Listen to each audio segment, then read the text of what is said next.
जय हिंद दोस्तों, आपका अपने YouTube चैनल क्रैक एसएससी में स्वागत है। सो गाइज, आज के इस वीडियो में एसएससी जीडी 2025 के एग्जाम के लिए टॉप 40 हिंदी के स्पेशल क्वेश्चंस को इस वीडियो में डिस्कस करने वाले हैं और ये आप लोगों का प्रैक्टिस सेट 1 है। और इस वीडियो में जितने भी क्वेश्चन लिए गए हैं वो सभी क्वेश्चंस एसएससी जीडी 2025 के एग्जाम के लिए मोस्ट इंपॉर्टेंट और सिलेक्टेड हैं। तो ये वीडियो आप लोगों के लिए बहुत इंपॉर्टेंट होने वाली है, इसलिए वीडियो में अंत तक जरूर बने रहिएगा।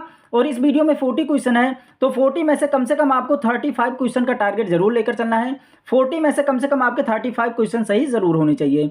तो चलिए हम वीडियो को स्टार्ट करते हैं। हमारा पहला क्वेश्चन कह रहा है कि पेड़ बढ़ता गया, इस वाक्य में प्रयुक्त संयुक्त क्रिया का नाम बताइए, है ना। तो पेड़ बढ़ता गया जो है, इस वाक्य में हमें संयुक्त क्रिया कौन सी होगी, इन चारों ऑप्शन में से हमें बताना है। तो पेड़ बढ़ता गया में जो होगा वो हमारा राइट आंसर हो जाएगा नित्यता बोधक संयुक्त क्रिया। ऑप्शन ए हमारा राइट आंसर हो जाएगा। और नित्यता बोधक संयुक्त क्रिया के बारे में हम देख लेते हैं। तो नित्यता बोधक संयुक्त क्रिया वे क्रियाएं होती हैं जो किसी कार्य की नियमितता, आदत या स्वभाव को व्यक्त करती है।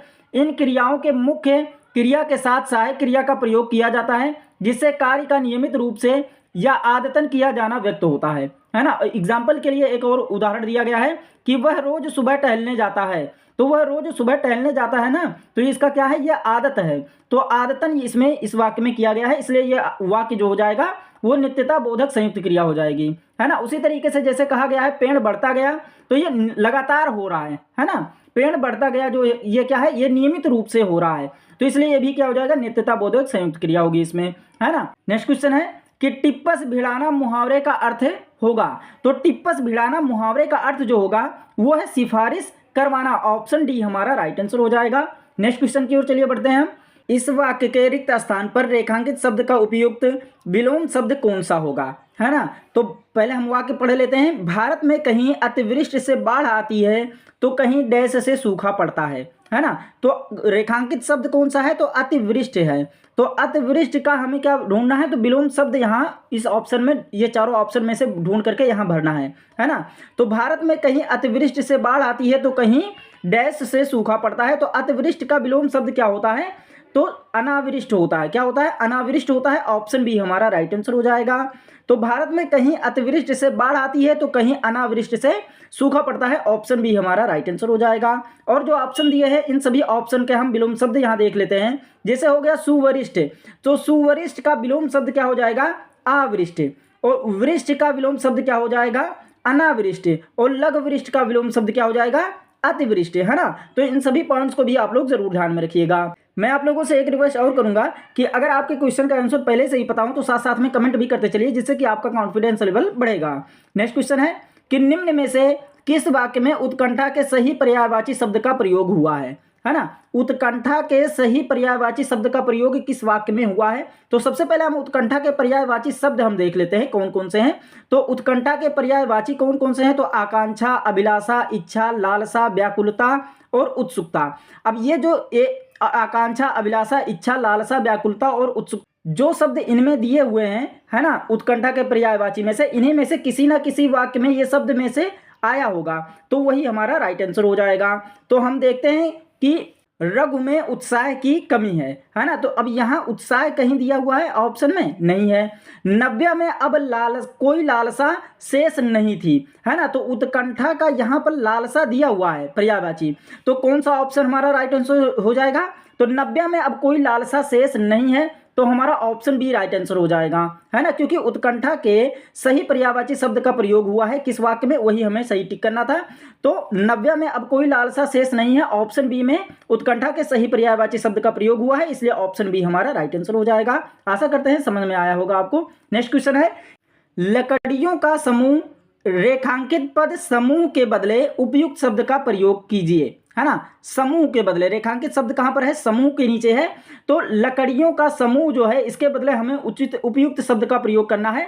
तो लकड़ियों का क्या होता है, समूह नहीं होता है, उसका गट्ठर होता है। ऑप्शन है हमारा राइट आंसर हो जाएगा। नेक्स्ट क्वेश्चन है निम्नलिखित वाक्य के किस खंड में त्रुटि है, जीवन और साहित्य का घोर संबंध है ना। तो जीवन और साहित्य का घोर संबंध है, किस वाक्य में त्रुटि है, तो घोर में त्रुटि है। घोर की जगह पर क्या होना चाहिए, घनिष्ठ होना चाहिए। क्या होना चाहिए, घनिष्ठ। जीवन और साहित्य का घनिष्ठ संबंध है ना। तो यहाँ घोर में क्या है, त्रुटि है, ऑप्शन डी हमारा राइट आंसर हो जाएगा। नेक्स्ट क्वेश्चन है कि दिए गए शब्दों में से उचित शब्द से वाक्य पूर्ण करें। तो दिए गए शब्दों में से उचित शब्द का क्या करना है, वाक्य पूर्ण करना है। जैसे वैद्य जी डैश देखकर इलाज करते हैं, तो वैद्य जी जो है ये नाड़ी देख करके इलाज करते हैं, ऑप्शन बी हमारा राइट आंसर हो जाएगा। नेक्स्ट क्वेश्चन है कि सरस्वती के पर्यायवाची शब्द से वाक्य की पूर्ति कीजिए। तो सरस्वती के पर्यायवाची शब्द से हमें क्या करना है, वाक्य की पूर्ति करनी है। तो प्रातः काल डैश का स्रोत पढ़िए, है ना। तो सरस्वती के पर्यायवाची शब्द कौन कौन से हैं, पहले हम उनको देख लेते हैं। तो सरस्वती के पर्यायवाची शब्द कौन से हैं, शारदा, वीणा, वादनी, वाग्देवी, भारती, वाणी, ब्रह्मणी, हंसवाहिनी, है ना। तो हम देख रहे हैं कि ऑप्शन ए में ही शारदा दिया हुआ है ना। तो हमारा राइट आंसर क्या हो जाएगा, तो प्रातः काल शारदा का स्रोत पढ़िए, क्योंकि सरस्वती के पर्यायवाची शब्द कौन सा है, शारदा है, तो इसलिए ऑप्शन ए हमारा राइट आंसर हो जाएगा। नेक्स्ट क्वेश्चन है कि वह व्यक्ति जो विद्यार्थी को पढ़ाने का कार्य करता है वाक्यांश के लिए सार्थक शब्द है ना। तो वह व्यक्ति जो विद्यार्थियों को पढ़ाने का कार्य करता है उसे हम क्या कहते हैं, शिक्षक कहते हैं, ऑप्शन बी हमारा राइट आंसर हो जाएगा। नेक्स्ट क्वेश्चन है कि निम्नलिखित वाक्यांश के लिए उपयुक्त सार्थक शब्द है। तो उपयुक्त सार्थक शब्द क्या है, तो पहले हम वाक्यांश पढ़ लेते हैं। जैसे है जो कहा ना जा सके, यह वाक्यांश है, तो उसका उपयुक्त सार्थक शब्द क्या हो जाएगा, आकथ्य, ऑप्शन ए हमारा राइट आंसर हो जाएगा। अगर आप लोगों को वीडियो पसंद आ रही होगी तो एक लाइक जरूर कीजिएगा, चैनल को सब्सक्राइब कीजिएगा और अपने दोस्तों तक शेयर जरूर कीजिएगा। वो कमेंट करके जरूर बताइएगा कि आपको ये वीडियो कैसे लगी, और वीडियो में अंत तक जरूर बने रहिएगा, क्योंकि आपके एग्जाम के लिए मोस्ट इंपॉर्टेंट और सिलेक्टेड क्वेश्चन को इस वीडियो में शामिल किया गया है, और आपको निरंतर इसका प्रैक्टिस सेट मिलता रहेगा जब तक आपका एग्जाम नहीं हो जाता। और इसी चैनल पर आपके जीके के भी क्वेश्चन करवाए जा रहे हैं और हिंदी के भी। तो ये चैनल आप लोगों के लिए बहुत इंपॉर्टेंट है, क्योंकि आपके 40 क्वेश्चन तैयार हो जाएंगे, क्योंकि 20 क्वेश्चन हिंदी के और 20 क्वेश्चन जीके के। तो इसलिए इस चैनल को सब्सक्राइब जरूर कर लीजिएगा और इस वीडियो को एक लाइक जरूर कीजिएगा। नेक्स्ट क्वेश्चन है कि वाक्य में रेखांकित अंश के लिए उचित मुहावरा दिए गए विकल्पों में से चुनिए। तो रेखांकित अंश के लिए उचित मुहावरा दिए गए विकल्पों में से चुनना है। तो हम देख लेते हैं पहले क्या है वाक्यांश, तो तुम किस काम के हो, है ना। तो रेखांकित अंश जो कहाँ पर है वो है किस काम के, है ना। तुम किस काम के हो, इसमें किस काम के जो है ये रेखांकित अंश है, इसका हमें मुहावरा ढूंढना है। तो किस काम के का मुहावरा जो होता है वो किस मर्ज की दवा हो, ऑप्शन सी हमारा राइट आंसर हो जाएगा। नेक्स्ट क्वेश्चन है कि शरीर का कोई भाग वाक्यांश के लिए उचित शब्द बताइए। तो शरीर का कोई भाग जो वाक्यांश के लिए उचित शब्द क्या हो जाएगा, अवयव हो जाएगा, ऑप्शन ए हमारा राइट आंसर हो जाएगा। नेक्स्ट क्वेश्चन है कि निम्नलिखित वाक्य के किस खंड में अशुद्धि है। तो पहले वाक्य पढ़ लेते हैं कि गौतम बुद्ध ने पाली भाषा में उपदेश दिया, है ना। तो गौतम बुद्ध ने पाली भाषा में उपदेश दिया, यहाँ किस खंड में क्या है, अशुद्धि है। तो हमारा राइट आंसर हो जाएगा पाली में, ऑप्शन सी हमारा राइट आंसर हो जाएगा, क्योंकि पाली भाषा नहीं होनी चाहिए, क्योंकि पाली जो है ये खुद एक भाषा है, इसलिए पाली भाषा नहीं होनी चाहिए। तो ऑप्शन सी हमारा राइट आंसर हो जाएगा। नेक्स्ट क्वेश्चन है कि कर्ण खाने बीच मिठाई लाया। उपरोक्त वाक्य में कारक संबंधित त्रुटि पहचान कर निम्नलिखित में से शुद्ध वाक्य चुनिए, है ना।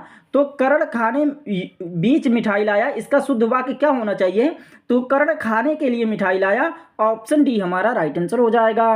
नेक्स्ट क्वेश्चन है कि सुनैना खाना खा रही है ना। तो सुनैना खाना खा रही है, उपरोक्त वाक्य का भाववाच्य में रूपांतरण होगा। तो भाववाच्य में क्या रूपांतरण होगा, सुनैना खाना खा रही है, तो सुनैना से खाना नहीं खाया जाता, ये हो जाएगा, ऑप्शन डी हमारा राइट आंसर हो जाएगा। नेक्स्ट क्वेश्चन है कि शुद्ध वर्तनी बताएं। तो शुद्ध वर्तनी कौन सा है इन चारों ऑप्शन में से, तो सोनित है, ऑप्शन बी हमारा राइट आंसर हो जाएगा, क्योंकि ये शुद्ध वर्तनी में लिखा हुआ है। नेक्स्ट क्वेश्चन है कि दिए गए वाक्यांश के लिए एक शब्द दीजिए। तो दिए गए वाक्यांश कौन सा है, आंखों से परे, यह वाक्यांश है, इसके लिए एक शब्द देना है। तो आंखों से परे वाक्यांश का एक शब्द जो होता है वो है परोक्ष, ऑप्शन सी हमारा राइट आंसर हो जाएगा। नेक्स्ट क्वेश्चन है कि निम्नलिखित शब्दों में से शुद्ध वर्तनी को पहचानिए। तो शुद्ध वर्तनी को हमें पहचान कर देखना है, तो हमारा ऑप्शन बी राइट आंसर हो जाएगा। आविष्कार ये जो लिखा हुआ है ये शुद्ध वर्तनी में लिखा हुआ है, ऑप्शन बी हमारा राइट आंसर हो जाएगा।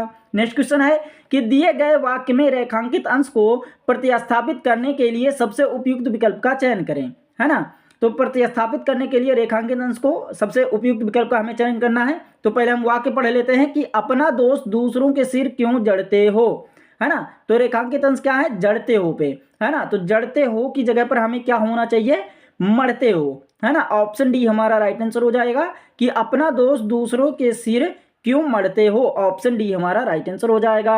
नेक्स्ट क्वेश्चन है कि दिए गए शब्द का विलोम चुने, है ना। तो शब्द कौन सा दिया हुआ है, अंधकार दिया हुआ है। तो अंधकार का हमें विलोम शब्द ढूंढना है। तो अंधकार का विलोम शब्द क्या होता है, प्रकाश होता है, ऑप्शन है हमारा राइट आंसर हो जाएगा। इसके बाद हम देख लेते हैं इसके इंपॉर्टेंट पॉइंट से, जितने भी विकल्प दिए गए हैं उन सभी विकल्प के भी विलोम शब्द हम देख लेते हैं। तो सूर्योदय का विलोम शब्द क्या होता है, सूर्यास्त होता है। उजाला का विलोम शब्द क्या होता है, अंधेरा होता है। कालिमा का विलोम शब्द जो होता है वो गौरव होता है। तो इन सभी पॉइंट्स को भी आप लोग जरूर ध्यान में रखिएगा। नेक्स्ट क्वेश्चन है कि दिए गए शब्द का समानार्थी शब्द चुने। तो रंक का दिया हुआ शब्द है रंक, इसका समानार्थी शब्द ढूंढना है। तो रंक का समानार्थी शब्द क्या होता है, दरिद्र होता है, ऑप्शन बी हमारा राइट आंसर हो जाएगा।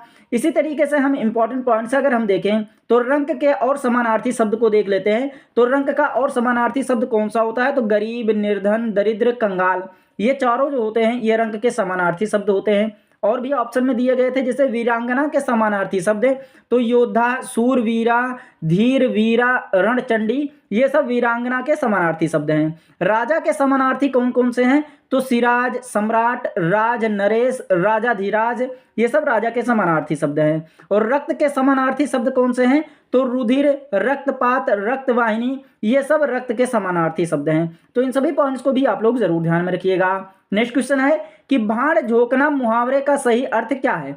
तो भाड़ झोंकना मुहावरे का सही अर्थ जो है वो है समय व्यर्थ खोना, ऑप्शन है हमारा राइट आंसर हो जाएगा।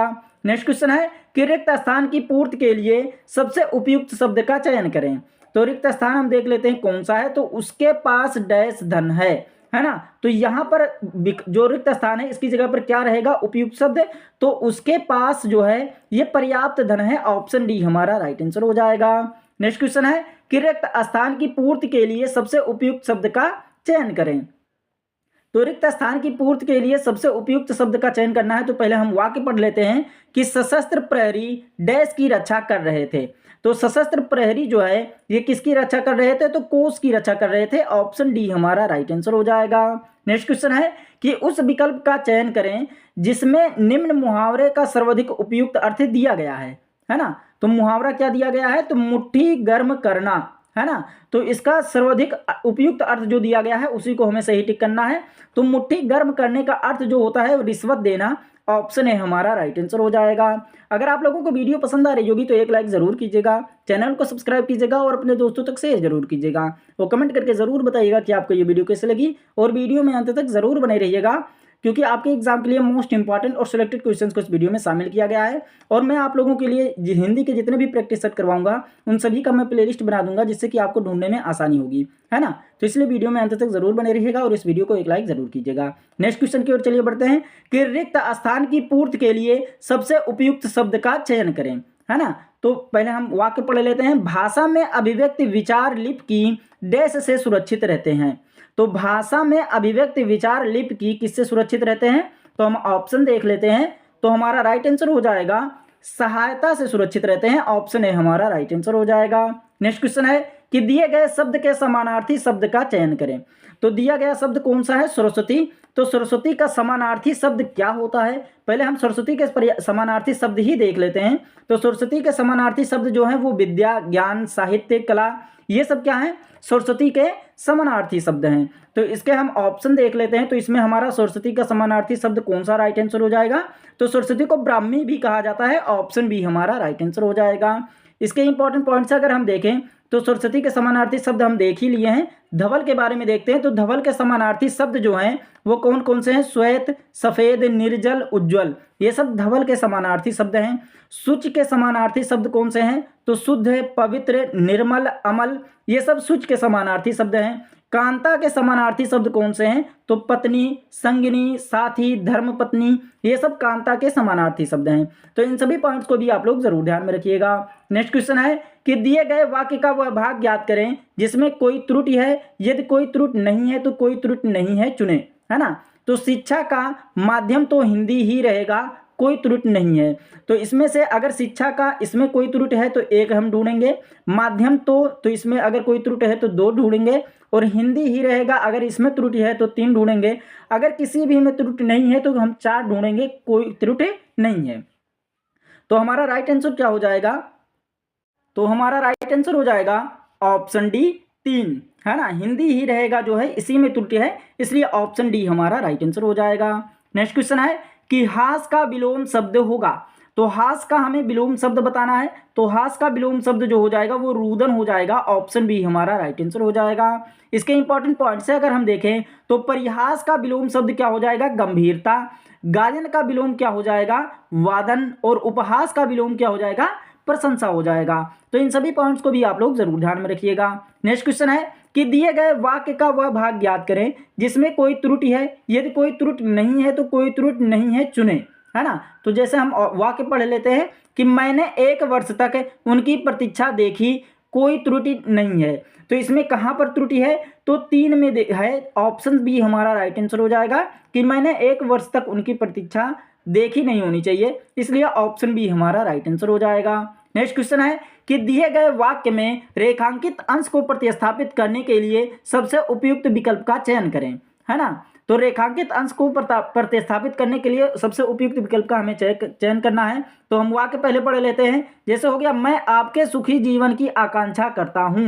तो मैं आपके सुखी जीवन की आकांक्षा करता हूं, तो आकांक्षा रेखांकित शब्द है, तो इसका आकांक्षा की जगह पर क्या होना चाहिए? तो कामना होनी चाहिए, है ना। ऑप्शन सी हमारा राइट आंसर हो जाएगा। जैसे हो जाएगा कि मैं आपके सुखी जीवन की कामना करता हूं, ऑप्शन सी हमारा राइट आंसर हो जाएगा। नेक्स्ट क्वेश्चन है कि दिए गए वाक्यांश के लिए एक शब्द चुने। तो वाक्यांश क्या दिया गया है? पूछने योग्य। तो इसके लिए एक शब्द हमें अगर ढूंढना है तो प्रष्टव्य, है ना, ऑप्शन सी हमारा राइट आंसर हो जाएगा। नेक्स्ट क्वेश्चन है कि जिसका भोग करना उचित हो वाक्यांश के लिए एक शब्द होगा। तो जिसका भोग करना उचित हो वाक्यांश के लिए एक शब्द क्या हो जाएगा? भोग्य हो जाएगा, ऑप्शन है हमारा राइट आंसर हो जाएगा। नेक्स्ट क्वेश्चन है कि दिए गए वाक्य का वह भाग ज्ञात करें जिसमें कोई त्रुटि है, यदि कोई त्रुटि नहीं है तो कोई त्रुटि नहीं है चुने। तो क्या हो जाएगा? पहले हम वाक्यांश पढ़ लेते हैं कि केवल यहाँ 2 पुस्तकें रखी हैं, कोई त्रुटि नहीं है ना। तो केवल यहाँ में ही त्रुटि है, तो ऑप्शन बी हमारा राइट आंसर हो जाएगा। नेक्स्ट क्वेश्चन है कि दिए गए वाक्य में रेखांकित खंड को प्रतिस्थापित करने के लिए उपयुक्त विकल्प का चयन करें। तो सचिव ने अध्यक्ष के गले में फूलों की एक माला डाली। तो रेखांकित खंड को प्रतिस्थापित करना है, अध्यक्ष की जगह पर हमें क्या होना चाहिए? तो सचिव ने सभापति के गले में फूलों की एक माला डाली, ऑप्शन ए हमारा राइट आंसर हो जाएगा। नेक्स्ट क्वेश्चन है कि रिक्त स्थान को भरने के लिए उपयुक्त शब्द का चयन करें, है ना। तो जैसे हो गया, वाक्य क्या है? माँ ने डांटकर मुझसे डैश, है ना। तो माँ ने डांटकर मुझसे क्या हो जाएगा? पूछा हो जाएगा, ऑप्शन सी हमारा राइट आंसर हो जाएगा। नेक्स्ट क्वेश्चन है कि रिक्त स्थान को भरने के लिए उपयुक्त शब्द का चयन करें, है ना। तो चोर के पीछे पुलिस भागी, डैश उसे पकड़ नहीं पाई। तो यहाँ हमारा राइट आंसर क्या हो जाएगा कि चोर के पीछे पुलिस भागी, अभी उसे पकड़ नहीं पाई, ऑप्शन सी हमारा राइट आंसर हो जाएगा। नेक्स्ट क्वेश्चन है कि दिए गए शब्द का विलोम चुने। तो दिए गए शब्द कौन सा है? सामान्य है। सामान्य का विलोम शब्द क्या हो जाएगा? तो असामान्य हो जाएगा, ऑप्शन बी हमारा राइट आंसर हो जाएगा। इसके इंपॉर्टेंट पॉइंट्स अगर हम देखें तो विशेष का विलोम क्या होता है? सामान्य। सामने का विलोम क्या होता है? पीछे। एक और ऑप्शन दिया हुआ है, अन्य का विलोम क्या होता है? स्वयं होता है। तो इन सभी पॉइंट्स को भी आप लोग जरूर ध्यान में रखिएगा। नेक्स्ट क्वेश्चन है कि दिए गए शब्द के पर्यायवाची शब्द का चयन करें। तो दिया हुआ शब्द कौन सा है? तो स्वर्ण है। तो स्वर्ण का पर्यायवाची शब्द क्या हो जाएगा? तो हम पहले इसके स्वर्ण के पर्यायवाची शब्द को हम देख लेते हैं। तो स्वर्ण के पर्यायवाची शब्द जो है वो है सोना, कनक, हेम, कंचन, सुवर्ण, है ना। तो इनमें से जो ऑप्शन में होगा वही राइट आंसर हो जाएगा। तो स्वर्ण के पर्यायवाची में से चारों ऑप्शन में से कंचन हमें दिख रहा है, तो हमारा कंचन राइट आंसर हो जाएगा, ऑप्शन ए, है ना। और भी विकल्प जो दिए गए हैं उनके पर्यायवाची हम देख लेते हैं। जैसे हो गया सुमन के पर्यायवाची। तो सुमन का पर्यायवाची क्या होता है? पुष्प, फूल, कुसुम, प्रफुल्ल, बगीचा, ये सब सुमन के पर्यायवाची होते हैं। करी के पर्यायवाची कौन से होते हैं? तो गंधर्व, रासायनिक, सुगंध, सुगंधित और सगंध होते हैं, है ना। नीरद के पर्यायवाची कौन कौन से होते हैं? तो बादल, मेघ, वर्षा, कुमुद, जलधारी, ये सब नीरद के पर्यायवाची हैं होते हैं। तो इन सभी पॉइंट्स को भी आप लोग जरूर ध्यान में रखिएगा। नेक्स्ट क्वेश्चन है कि रिक्त स्थान को भरने के लिए उपयुक्त शब्द का चयन करें, है ना। तो किसी ने दरवाजा डैश है, तो किसी ने दरवाजा क्या किया है? हनहनाया है, या खटखटाया है, या फड़फड़ाया है, या फिर ऑप्शन एक दिया है बिलबिलाया है ना। तो किसी ने दरवाजा क्या किया है? ये चारों ऑप्शन में से आप लोग कमेंट करके बताइएगा कि कौन सा ऑप्शन राइट आंसर हो जाएगा, है ना, क्योंकि बहुत आसान होता है ये सब रिक्त स्थान भरना। तो इसलिए आप लोग कमेंट करके जरूर बताइएगा इस क्वेश्चन का आंसर। तो ये आपके 40 क्वेश्चन है जो आपके एग्जाम के लिए बहुत इंपॉर्टेंट है। अगर वीडियो पसंद आई होगी तो एक लाइक जरूर कीजिएगा, चैनल को सब्सक्राइब कीजिएगा और अपने दोस्तों तक शेयर जरूर कीजिएगा। और कमेंट करके जरूर बताइएगा कि आपको ये वीडियो कैसे लगी, और ये भी कमेंट करके जरूर बताइएगा कि आपके 40 में से कितने क्वेश्चन सही हुए हैं। मिलता है नेक्स्ट वीडियो में, तब तक के लिए take care and bye bye.